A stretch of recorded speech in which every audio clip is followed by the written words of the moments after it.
Hey everybody, welcome back. We are heading into part 2 of what we're entitling A Biblical Understanding of Holy Sexuality.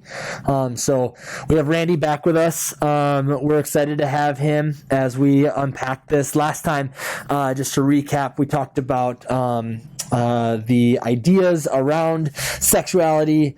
We talked about why things like consent and why things like love is love, those kinds of categories, and how to best navigate the world that we're in. And so, yeah, it is. It's time to kind of turn the corner, and we're going to start talking about the importance of singleness. While the first podcast really emphasized relationships and how to operate in those relationships, we're going to now talk about singleness and how to operate as being single. But one of the things, and Randy, I know you gave a talk on this in October of 2019. We just talked about that. One of the things is that with sexuality and gender and topics around what we're talking about, there's the topic of the LGBTQ, there's the topic of transgenderism, there's the topic of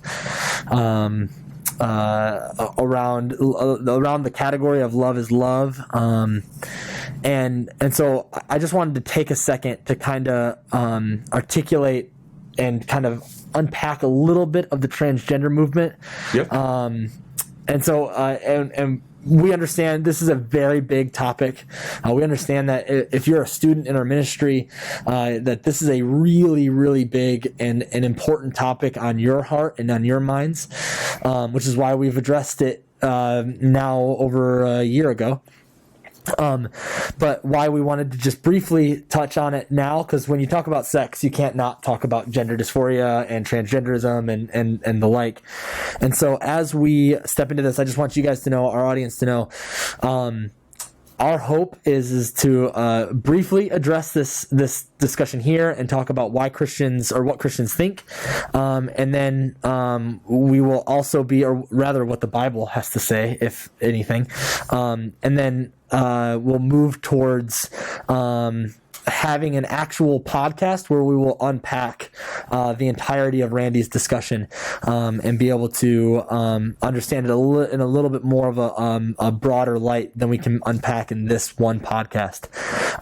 So Randy, if you could just unpack for us the transgender identity, the movement, Sure. And how you are seeing it work itself out in our society. Yeah, great question. And this came up, I know, during the panel discussion that we had. Yeah. And so you're right. I talked about it back in October 2019. Hope to do so again. Yeah. Sometime during next school year, and it came up on the panel a little bit. So just at a very high level, again, looking with the disclaimer, looking to go a lot more deep, because I know for Gen Z has many names. It's been called like iGen. Yeah. Because of all the internet, like they grew up with phones. Yep. I grew up with nothing, and then we had AOL dial-up. Yeah. And the really unique noise that it would make. Dude, Instant Messenger was the best. it was a thing. Now it's like no one uses their phone anyway to call people. But they're also called the gender fluid generation. Yeah. For in part because of this topic. So at a very high level, transgenderism is a really broad umbrella term that sort of captures three. I wouldn't call them moods or movements, but sort of issues. Yeah. First, you have people who are experiencing what's called gender dysphoria. It used to be called gender identity disorder, but it's been kind of recharacterized in the DSM, the Diagnostic Statistical Manual, that Pastor Aaron referenced. I know in some of her talks. And so it's this idea of this. So there's euphoria and then there's dysphoria. They're opposites. So dysphoria is like a feeling of discomfort. Kind of feeling like you're trapped in the wrong body. That's essentially the way to understand it. So, and those people are legitimately hurting. Their suicide rates, their depression rates, I think it's 15 to 19 times higher than average. Those are for the those who have completed the transition. Yes, like a full a full-fledged transition. Like a surgical. Well, it's usually hormone treatment. First, they'll tell you to typically dress differently for a year. To test it, and then you start taking hormones sometime in there, and then there's potentially surgery as well. So that those people are like very, very tragically hurting. Correct, yeah. It's heartbreaking. It really Yeah. is. And I remember, and it was not planned, but I remember tearing up Yeah. hearing one account during my talk where Yeah. a student just said, like, someone who will love me, someone who will just, like, welcome me in the church. And it's like that should break all of our hearts that Yeah. anyone would ever feel unwelcome or not welcomed, Yes. or unloved in our Yes. walls. But then there's a second movement that has nothing to do with hurting. Yeah. And that's like the gender fluidity. And that's sort of like one student I read interviewed just said, like, I want to be transgender. It's like the new black or something like that. Like, it's Yeah. cool. It's trendy. Yeah. It nothing to do with feeling trapped in the wrong body. It was Right. it was just it's what's popular. It's all about autonomy. Yeah. I get to define every aspect of my identity, my reality for myself. It's what gets the likes, the clicks, you say that this is what you are in your YouTube or podcast channel, and then all of a sudden you have a plethora of followers now, Yep. and so it's more of a popularity thing than it is a truly issue. One key distinctive is that the gender dysphoria people are genuinely hurting, and the second group are not. Yeah. It's just a preference. It's an autonomy thing. And then there's a third movement who are really like the deconstructionists. They don't like anything that's regarded as heteronormative. They don't like marriage. Right. They don't like just having two genders. They basically want every person to be able to define, again, every aspect of their. The second group's like, I want to do this for me. The third group's like, I want to do this for everyone. Yeah. I want to knock it all down. Yeah. And they're like the deconstructionists. And so my talk was focused more on that first group. Yeah. The second group, I mean, autonomy. It's biblically problematic. I think it's fair to say. It's because it literally means, again, autonomos, self-law. Yeah. I get to define reality. I get to define everything for myself. Right. That's completely ignoring the creator created creature or creator creature distinction. Yep. And I think some pretty clear biblical anthropology. Yeah.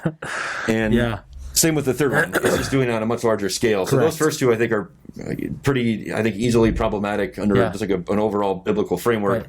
Right. And of course, that's an assumption that you hold to a biblical authority. Yes. Right. So, just briefly, the key, and this is something we've tried to establish for you guys. It's something we've tried to establish just in general, because this is what. If you consider yourself a Christ follower, then there is a law that is outside of you that you have to adhere to, and that's the moral law that has been revealed in Scripture. You can't be an autonomos. You cannot be, because there's a nomos from God, from someone else. So if I can hear you correctly, it is impossible to say, I want entire autonomy and declare yourself a Christian at the same time. In that you cannot determine for yourself how you live, how you want to do things, and what is right for you apart from God, and then still declare yourself a Christ follower. Yeah, I mean, I go back to it's in John's gospel, where Jesus says, "Whoever has my," I think it's John 14:21. Whoever has my commands and obeys them, he is the one who loves me. He who loves me will be loved by my Father, and I too will love him and show myself to him. Yes, this idea that obedience and love are linked. So, yeah, I mean, obviously, every Christian knows God's moral law and chooses to ignore it, break it, violate it, rationalize away. Yep. So I don't mean that, but I think if there is a patterned behavior, you get that verse, I forget where it is, I think it's in 1 John 3, like, anyone who loves Jesus, I'm paraphrasing, whoever loves Jesus won't continue sinning. It's well, reading that at face value, that's bad news. I guess there are no Christians. Because I don't really love Jesus. And it's like, no, you have to read it in context, and with some nuance and some hermeneutics, and be like, no, he's in context. If you get to dig a little deeper, he's talking about like a patterned dismissal of God's ways, God's morals, God's standards, and saying, like, those don't apply to me. Correct. I can be a Christ follower and basically define the moral law for myself, and like that is entirely inconsistent. I think someone like that would be hard. I think it's impossible to make a biblical case for that sort of viewpoint. Like, you can't really you can't even hold those two in tension. Like, they're opposites of each other. They're diametrically opposed. Yeah, you are subservient to Christ, or you are rebellious to him. That's what those two categories are. Either you are under Christ and under his law, or you say, no, I will declare my own. There's no tension there. It's an either or kind of a moment, right? Now, that doesn't mean that this person who's subservient to Christ isn't going to fail. It doesn't mean that this person who's subservient to Christ isn't going to walk, even purposefully choose sin. sometimes. But what that means is that this person knows who they go to confess that sin, and they are actively declaring what they're doing is wrong, and they're trying their best to repent of that sin. That's the difference between this and this. The autonomous person, the person who's declaring their own law, is redefining the things that they're doing in light of their own law and saying they're good. You cannot do that and follow Christ. Yeah, I mean, fundamentally, this is kind of how I look at it, and and people get into debates like, what's a fundamental doctrine? You take this away, and you're not a Christian anymore. Obviously, if you don't think Jesus is God, if you don't believe in the Trinity, you've got some problems. But you've got secondary, tertiary doctrines. But I mean, you think about what's saving faith, like Romans 10. What's saving faith? It's knowledge, it's belief, and it's trust. Yes. And you got that James verse. Even the demons believe in God and shudder. Yes. Yep. I think if Jesus isn't Lord, like if you've not trusted him, he's not Lord. Yeah. And that's kind of what you're saying. Really, I think it is what you're saying. Like, he doesn't get to be Lord of my life. I get to be Lord. I get to define. Yep. I'm comfortable saying, that there's no saving faith there. Jesus isn't Lord of that person's life. Yep. So there may be a Christian in name, in behavior, but that third element of that genuine key element of saving faith, fiducia, trust, submission or surrender to God, and loving obedience to him, that's missing. That key ingredient of that 3-part formula for saving faith. There might be belief, there might be knowledge, but there's not that lordship and that trust. And so to me, that's a deficient faith. And that's a dangerous spot to be, because if you think you're a Christian, but you're really not, and that is a thing. Yeah. And there are ways to be comfortable and to know, like, I'm a Christian. One of my kids is asking me that. It's like, well, look at your life. Look at the fruit of the Spirit. Yes. You'll know a tree by its fruit. Look at how you're growing. Look at how you're being sanctified. Look at your love for God and others increasing. Right. You have all the signs of, and you've professed it. You don't have to worry about that. Right. And so to that point, this would be a good opportunity for you to kind of sit back. And we're talking about transgenderism and singleness and sexuality. And we were, yes. Now we're talking about the gospel. What's amazing to understand for you guys is this is I think in Eli's talk this past Sunday, April 11th. No, yeah. What he articulated was to take a second and dive into your own thoughts and your own actions, and to think of how you operated that day, and then to think about those things from the standpoint of, am I evil or am I good? And if those things were self-serving, if those things were, Galatians 5:19 through 20 says that the patterns of the flesh are obvious. If you look at that list and you're like, oh yeah, okay, I did that. Oh yep, okay, I did that. Okay, yep. Then you have evil in you. But what I hear you saying is, you look at the fruit of the Spirit: love, joy, peace, patience, kindness, goodness, gentleness, self-control. I think those and faithfulness. Thank you. Yeah. And against such things there is no law. Yeah. If you have those things in you, and then as 1 Peter talks about, you have those things and you have those things in increasing measure, you can be safe and secure in understanding that you are a Christ follower and you are pursuing the things of God. If you look at your life and you don't have those things, you can email me. I would love to talk to you. But that's the way that you can articulate the gospel is, all right, do I have an increasing amount of love? Or am I super anxious? Am I increasing in peace? Right? Those kinds of things. Am I trying to find medications to deal with, that's the wrong term. Medications is the right word. Supplementation. Am I trying to have brain breaks where I just have to I have to unplug? I don't want to deal with reality, those kinds of things. And you have those in increasing measure. Well, that's not peace. That's not joy. And so we just have to be careful not to be looking for our happiness and the things that maybe will make us feel better in the wrong places. And I think all of that sums up the first two, or the second two issues within gender dysphoria or transgenderism. And even the first one. So just to kind of wrap that up. Yeah. I mean, it's fundamentally, and I said this in my talk, and I would say it again now and any time. Like, Christians love people with gender dysphoria. Mm-hmm. Where we disagree with potentially them, some of them, not all of them, and the broader culture, is what's best for them. Yeah. And it's actually a very deep biblical anthropology question. Yeah. Are you? Is it even? So I'll phrase it one way, but then I'll unpack it a bit more. But that phrase, I'm a soul trapped in the wrong body. Yes. Biblically speaking, is that possible? And biblical anthropology is that you are a functional unity of body and soul. Yes. You don't, and this is found in it's teased apart in Matthew's gospel and other places, but the Bible presents gender as a binary thing. And that's Genesis. That's Yep. Jesus repeats it. Yep. You're male or you're female. Yep.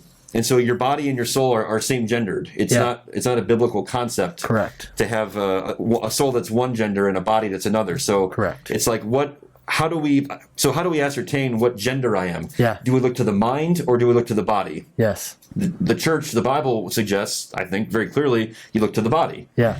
When my son was born, how did I know what he was? Yes. When the doctor flipped him around and I didn't see his butt anymore, I looked between his legs Yes. and I knew what gender he was. Yes. Yes. Yes. And I was able to rule out one name that we Yep. had lined up for a girl Yep. and assign the Yep. boy's name that we had.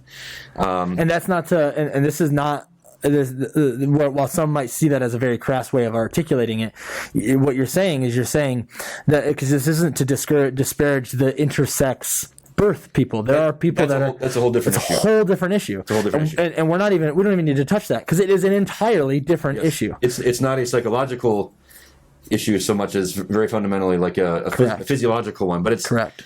Yeah, I mean, I'm not trying to say it crassly. I mean, that is the biblical anthropology. It's Yes. male, female. Your body is an indication of your gender. Correct. More than your mind. Right. There's a reason why we do an ultrasound and we look for genitalia when we do an ultrasound, because you're looking to see what it is exactly you're having. And this is done with every other species of animal in the animal kingdom. And Yep. But the reason I raise this is because it's a question of which do we look to. Yes. Because that will dictate what will help the person. Correct. Dysphoria is real. Yes. My body and my mind don't match. So which one needs healing? Which one needs some kind of treatment? Is it my mind? Yes. That's counseling. That could be Yes. medication. Yep. Or is it my body? So Yeah. hormones and a surgery. And there's a lot of data. And I gave anecdotal data from people that have done gender reassignment Yep. and regretted it and Yeah. cried out like, this was a mistake. I wish I Yes. could go back. They tried to sound the alarm. The Yep. transgender community has tried to shout them down. Yep.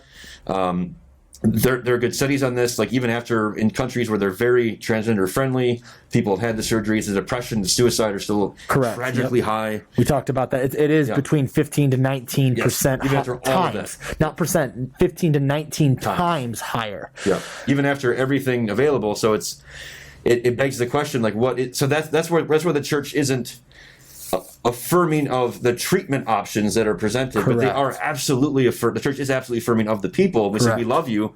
That's why we're saying hold on, don't take hormones. If you're Correct. a woman in in like the biological sense, Yes. and you take testosterone, Yes. and I read a couple tragic accounts of this. Like they reverted back to being female, but they couldn't get rid of the voice change or the Correct. facial hair. Correct. That the testosterone.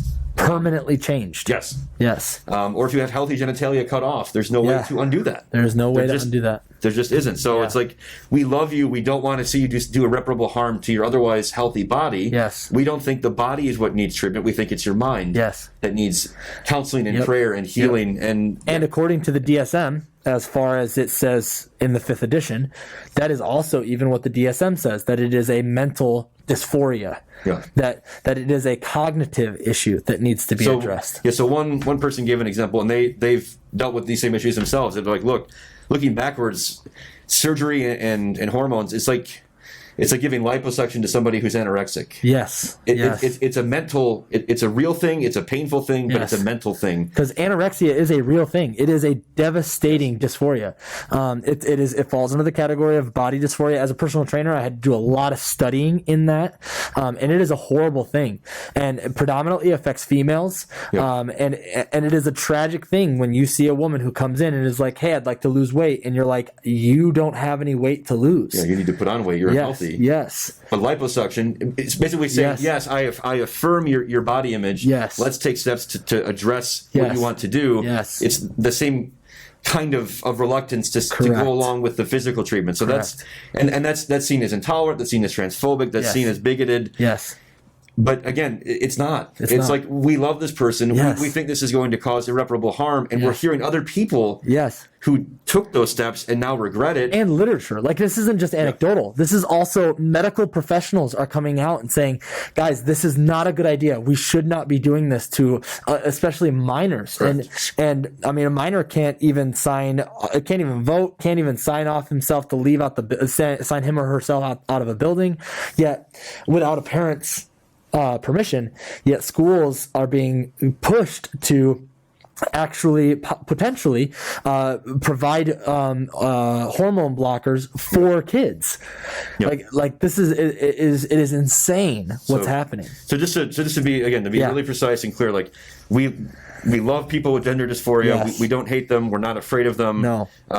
We think biblically that the body indicates what is a better predictor and an indicator of what gender you are. Correct. So we don't treat the body, we treat the mind. Correct. And the culture says the opposite. Yes. And we're not disagreeing to be bigoted or mean-spirited. Nope. We're disagreeing because we love the person. Yes. And we don't want to see them take steps that they might regret Absolutely. and could hurt them. And we think will hurt them. Yeah. And there's good, literature on that. Which we can unpack later At a podcast. in a podcast. I just know that that's a very high level. It's incomplete, but I just want to stress, not to like save our reputation, just to let people know, like, this is the why. Yeah. It's a love thing. We do love them, but we disagree with the culture about how best to love them, and Correct. we want to speak the truth in love. And even if that truth isn't received well, that's fine. I mean, people can call me names. Okay. I'm a compliance officer. I get called a lot of names. Yeah. Some of them I can't repeat on a church podcast. Yeah, exactly. Okay, cool. Yeah. So, like we said, there's a lot there, and we want to unpack that at a later date. There are some really great resources. Randy has a couple of these books. This is Understanding Gender Dysphoria by Mark Yarhouse. He is a very quality scholar on the area. I would even say probably one of the top, if not the top. And he's a licensed counselor. He's a Christian with a PhD and does counseling and has for decades on this and other things. And the way he approaches things is really, really, really effective. So I'd encourage you guys to check that out. And then he also has, what's this one? God in the transgender debate. This one's more theological of a reformed flavor. Okay. If you know what that means, you'll know what that means. And if you don't, then that's fine. It's fine. But Rosaria Butterfield endorsed it. She's good. It's the good book company, which publishes a lot of Sam Albury stuff. Yep. So this is more of a theological read. This is much more, and these two don't 100% agree with each other. Yeah. And we can unpack that as to how and why at a later podcast. But overall, I think they're very much in alignment. I relied on those two books heavily for my talk. And cool. All right, let's turn to singleness and what it looks like to be a single Christian. And just so you guys know, when we wrapped up last podcast, we were talking about how both marriage and singleness are a gift. Both of them are a gift. And one is not better, one is not worse. They are equally gifts given by God, okay? And to that point, there are, in fact, it's actually statistically proven, the majority of you listening as of right now will most likely find yourselves getting married at some point. That's just statistics, right? Yep. So there will be fewer of you who find yourself single than there will be who find themselves married. But I think that's where the disconnect kind of comes in, because we sometimes think of marriage as like the culmination of happiness. And anybody who's ever been married will tell you that while it's awesome, there's a lot of conflict. And our wives might watch this podcast.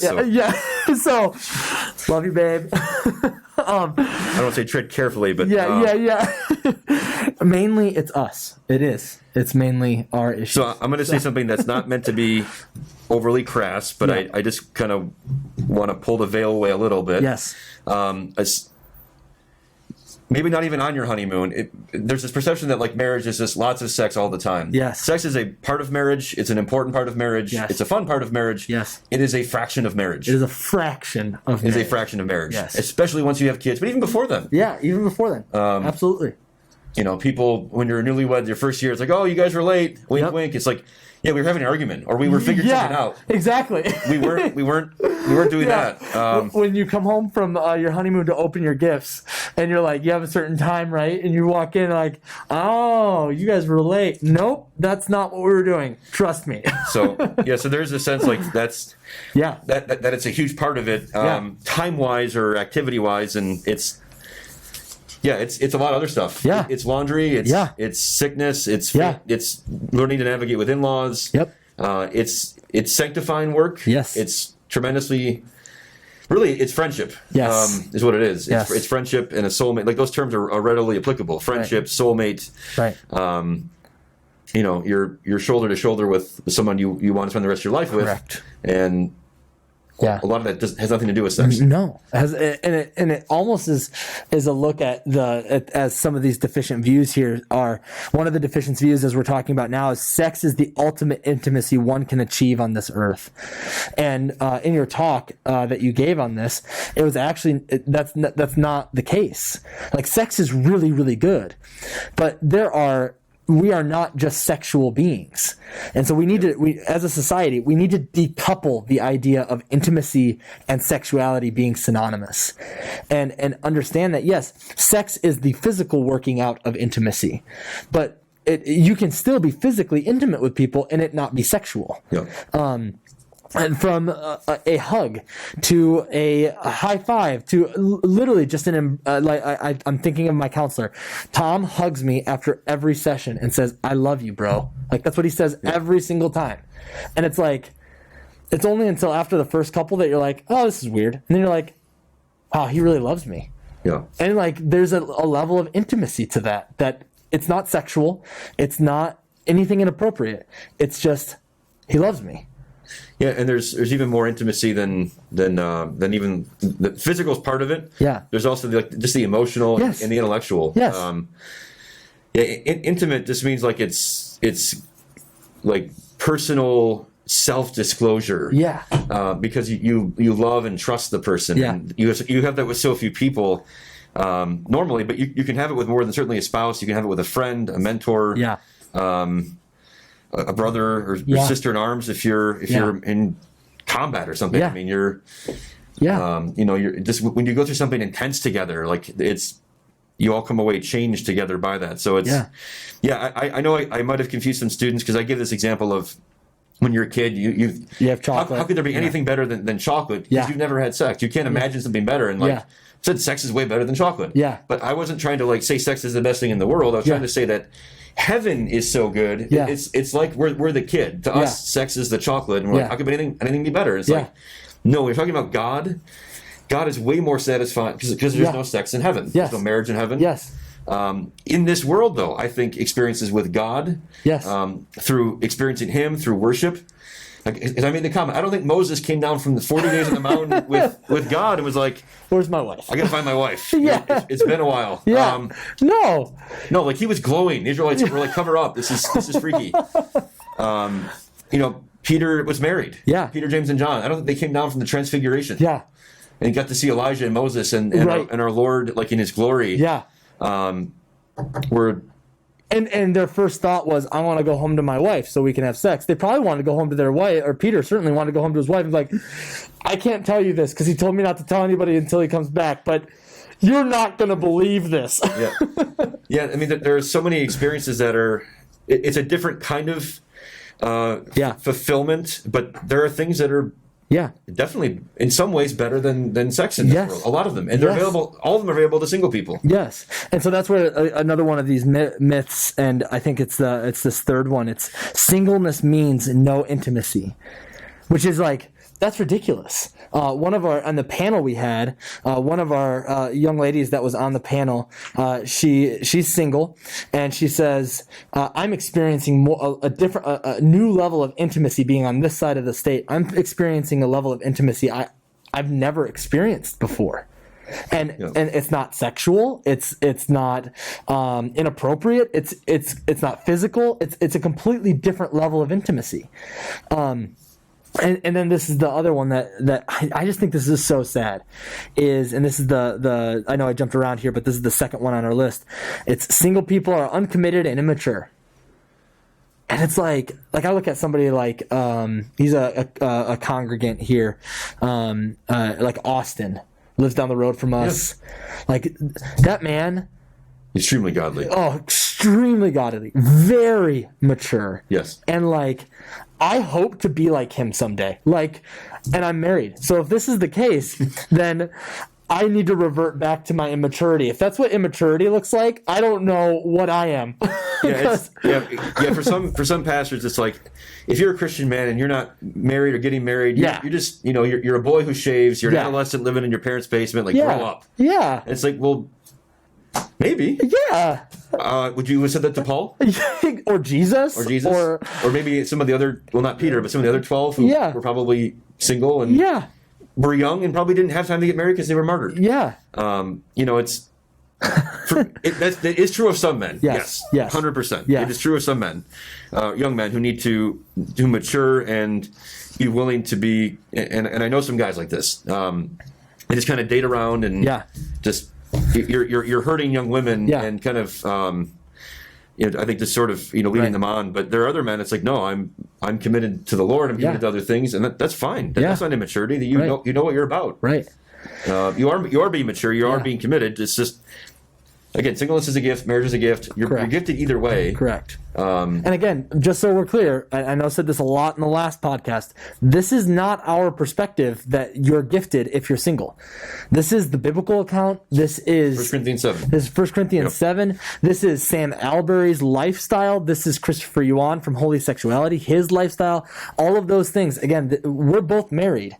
And so before you turn this podcast off because, these are two married jokers who don't know what singleness is really like, well, let me first just say I'm really sorry that you're not experiencing what the church is supposed to provide, and that's a family, that's intimacy, that's ultimate fulfillment in Christ, and providing those identities, because there is a level of the church does need to do a better job with their single people, and singleness is hard.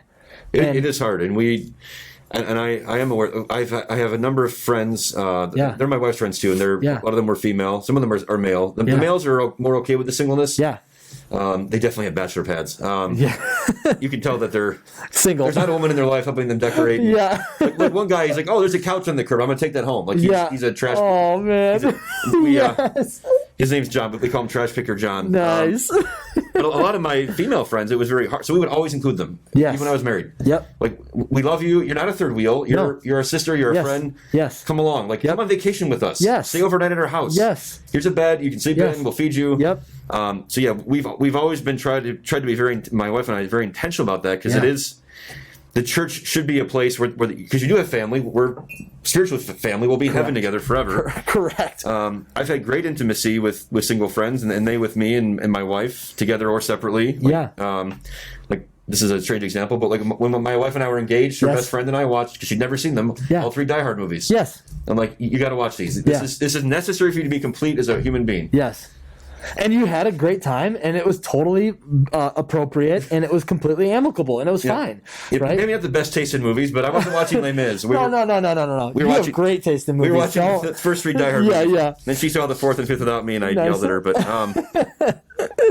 so all that to be said, let's hang out. Let's. You can have friendship. You can have intimacy. Obviously, if it's a female friend and you're male, like, there need to be boundaries. And all of the things, but there can be a level of intimacy and friendship that is authentic and provides benefits and helps each other grow in Christ. Because ultimately, that's the whole point. Is, as a community, are we moving as a community closer to Christ? Yep. Right. But you're right. As the church needs to do, really, married couples need to do more of this, and some are, and some aren't. So just to call the married couples up, but your single people, younger people, and generally young people are all single.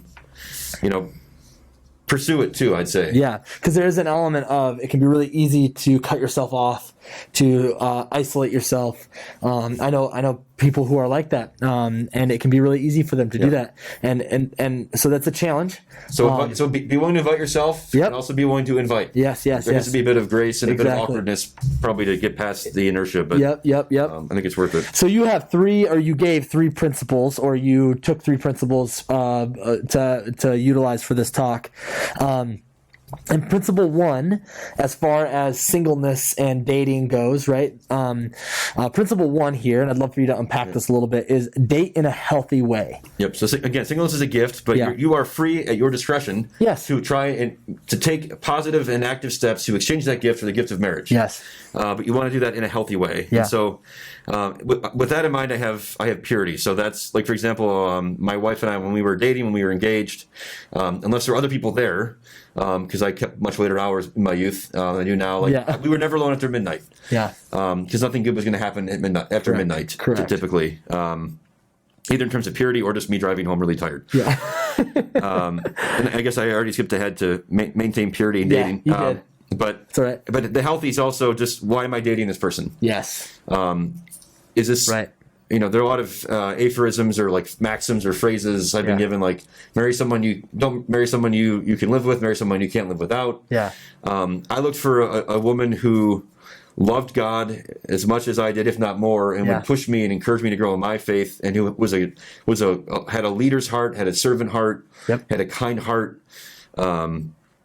And she looked for, I guess, the female equivalent of those things, and Yeah. found them in me. Praise God. Yeah. So I married up in life, Yeah. but so like you're going in with healthy motivations, healthy aims, healthy goals, Yeah. realistic goals, Yeah. not selfish goals. Right. I think that's healthy. If you're marrying, for example, just so I can have sex someday, like Yeah. that's a horrible reason. Horrible reason. If you're just settling, Right. and I tragically see this more, I think, with women than men, and that's just due to, sadly, like the Christian population dating statistics or what have you. But I see women just sometimes getting, into their later 20s, or because I'm 37 now, or early 30s. Like, look, it's the now or never. This guy says he's a Christian. I believe him. Yep. I hope he means it. Like they want to be married so badly that they're willing to be yoked or Yeah. connected to for life. Right. Somebody who might not be all that passionate about their faith. And Correct. I think that's a mistake. It's Yeah. an understandable inclination to want to have that marriage and the children to a degree. I don't understand, but Right. I still don't think that that's wise to give into that. That's unhealthy. Right. Because what matters most is your relationship with Christ. Correct. And if you're marrying someone who, and I've seen this with several family members and friends, more family members now, like with the kids, Yeah. the husband's done with the church thing. Yeah. We're married. I get to turn that off Yeah. now, and Yep. and the kids are all drifting away from God, Yeah. or aren't even interested, Right. because they're going as dad goes. Yep. So it's it's a decision that could impact kids too. If Yeah. you like, well, I'll still love Jesus and I'll teach the kids. It doesn't work that way. Yeah. If kids don't see both parents pursuing Right. Christ, it's Yeah.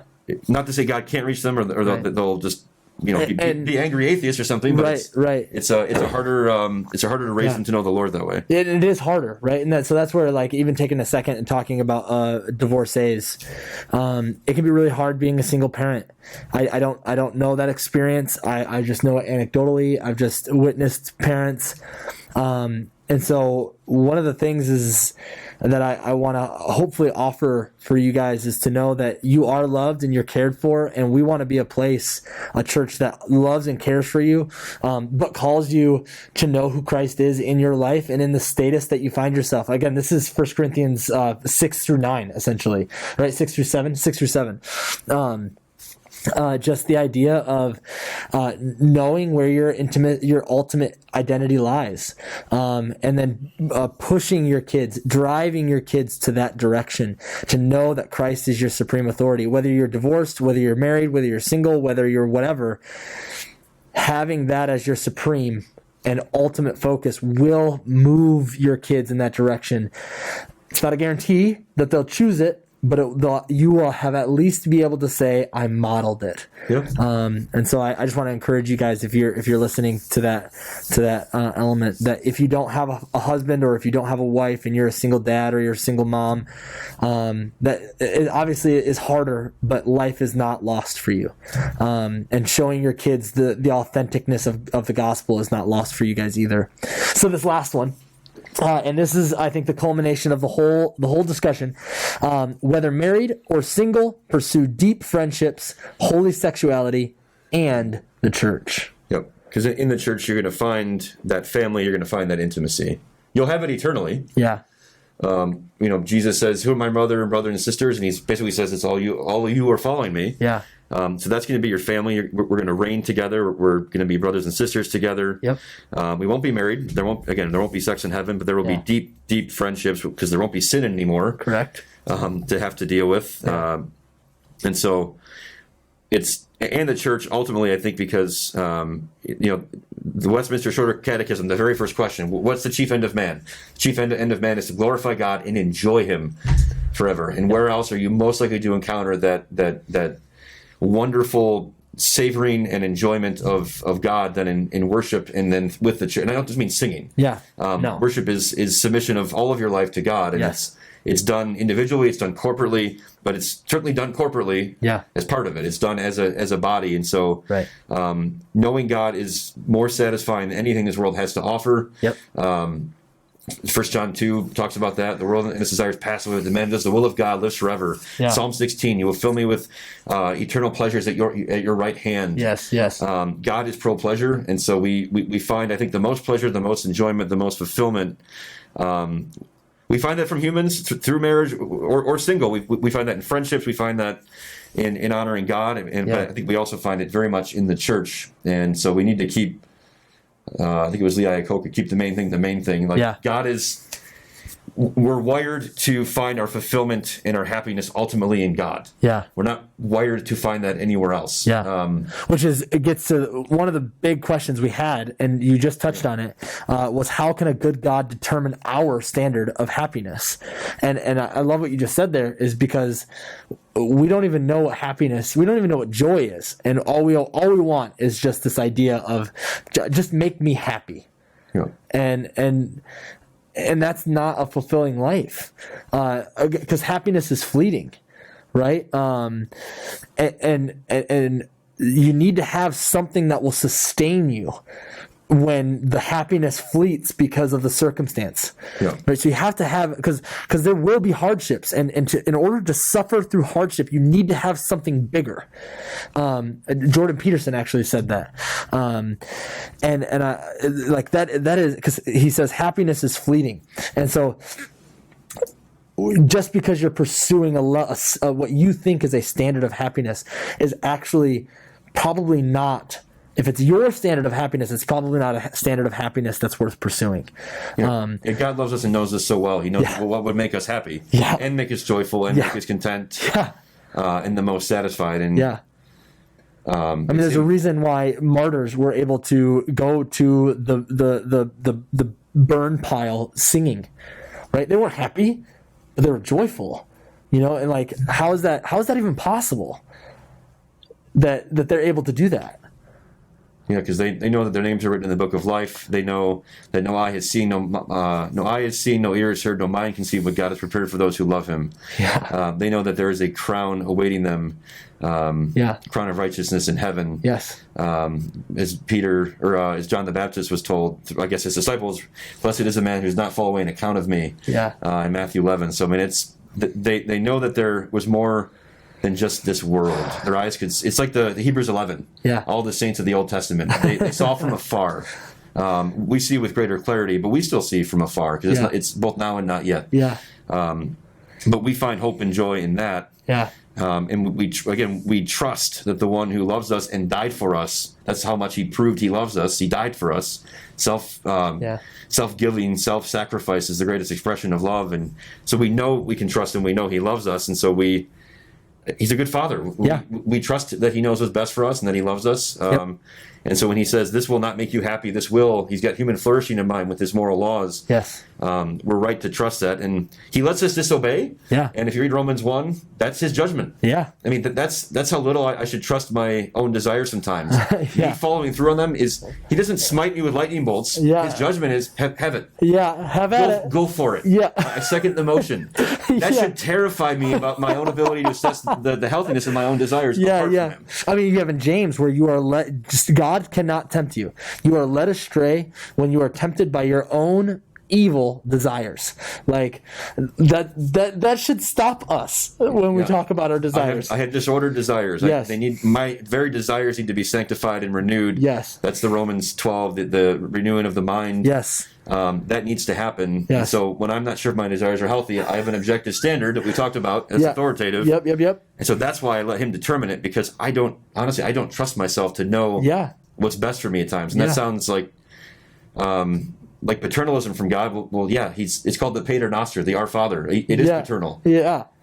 Our model prayer begins with Our Father. Yes. Oh man.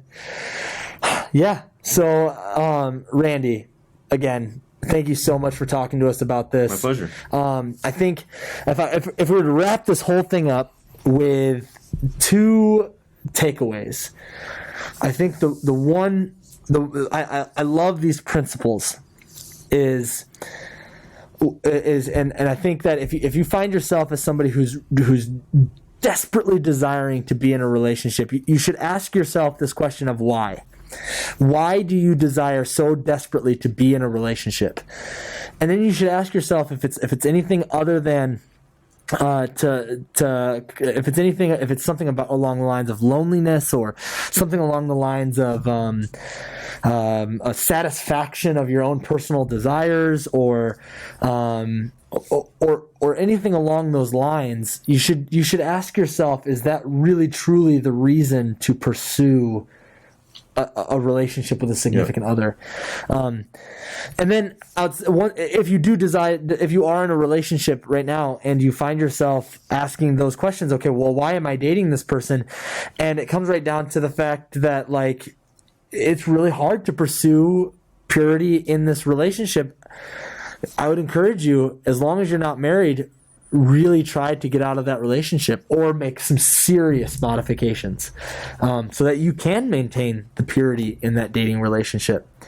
And then, regardless, whether you're married or single, pursue deep friendships and holy sexuality and the church. Yep. Find your community where it will not, where it will fail you, but it will come alongside you.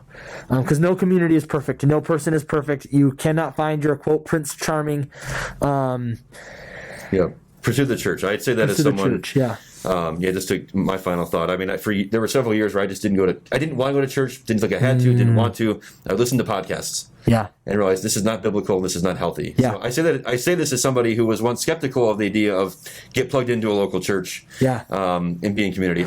I'm a loner by nature. I'm an only child. I'm an introvert. I'm content to be alone and read a book and listen to a podcast and realize this is not what God wants for me. Yeah. So I say this as somebody who was convinced and formerly had a different viewpoint. Yeah. But I've since learned the error of that, and I'm glad I did. Yeah, Haddon Robinson once preached a sermon. He was a really good preacher. He once preached a sermon, and he said, there is no such thing as a solitary Christian. God doesn't know what that is. That as Christians, you are not meant to be alone. You are not meant to be in isolation from the rest of the Christian community. Yeah. And so, man, I can't resonate more with that. That's really good. All right, well, hey, that wraps up our discussion on sexuality and why does God care who you sleep with.